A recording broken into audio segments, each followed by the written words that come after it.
Hi, I'm Matthew Malcolm with California Dairy Magazine, and today alfalfa and forage growers gathered at the Kearney Ag Center in Parlier for an educational field day. Here, Farm Advisor Michelle Leinfelder-Miles discussed how to go about managing salinity levels in alfalfa fields, as it has become an increasing issue accompanying the current drought. So we need to make sure we're applying enough water for the plant needs, but also enough to leach the soil of those salts. Why is salinity a problem in alfalfa plants? The osmotic stress that it causes with alfalfa, and with any plant for that matter. The way that sodium specifically can disrupt the soil aggregation and cause the soil to crust over, and that affects the plants because they can't get the water. The water doesn't penetrate well, and so the plant roots can't take up that water or take up air in some really severe cases. And then there are specific ion toxicities like boron or chloride, even sodium itself, that can affect the plants and cause them to burn. So thinking about the plants and the soil, those management approaches, there are perhaps some varieties that tolerate salinity better than others. As a seedling, alfalfa is very weak, in fact. And so we want to think about the site and the water that we're applying to that site when the alfalfa is in the seedling stage, and trying to optimize those things to get a good stand of alfalfa. But then once the alfalfa develops a good root system and develops a good crown, then perhaps we can apply water quality that's not as good, saltier water, or the conditions may not have to be as ideal as when the alfalfa is in the seedling stage.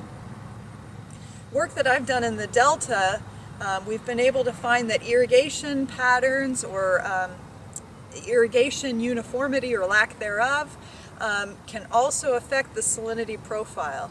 In this case, we're using alfalfa as our model crop, but we're really interested in kind of the resource issues related to irrigation water salinity, soil salinity down the profile, and groundwater salinity, given that the groundwater table is sometimes as high as 3 feet. In the Delta, we've found that even though we have pretty good quality water in some cases, especially compared to some cases down, some water sources down here in the southern San Joaquin Valley, even though the water might be better quality by comparison, we're still building up the soil, the salinity in the soil, and we need to make sure that we don't forget that, because even if alfalfa can tolerate that, other crops we may want to plant in the future may not be able to tolerate high salinities from the irrigation water.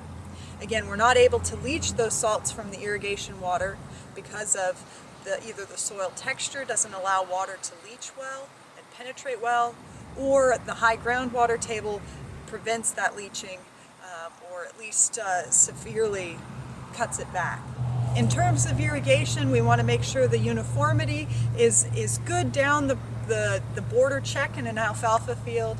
So if we have good water penetration in the top of the field, that's going to allow leaching to happen. But if we have less water that's going into the middle or bottom ends of the check, then the salinity might build up, and we have this salinity gradient from one end of the check to the bottom end of the check. And then one of the last points that I made during my presentation is that in cases where we don't have a lot of winter rainfall, growers in the Delta were actually using irrigation water to wet the soil profile before a rain event, so that the rain, the good quality rainwater, was there for leaching. Once the profile was already wet, the rainfall allowed the salts to leach better than if that profile had been dry.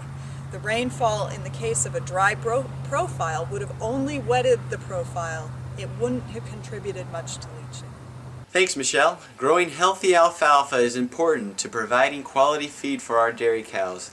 Learn more about this topic in the coming issue of California Dairy Magazine. I'm Matthew Malcolm, CaliforniaAgNet.com.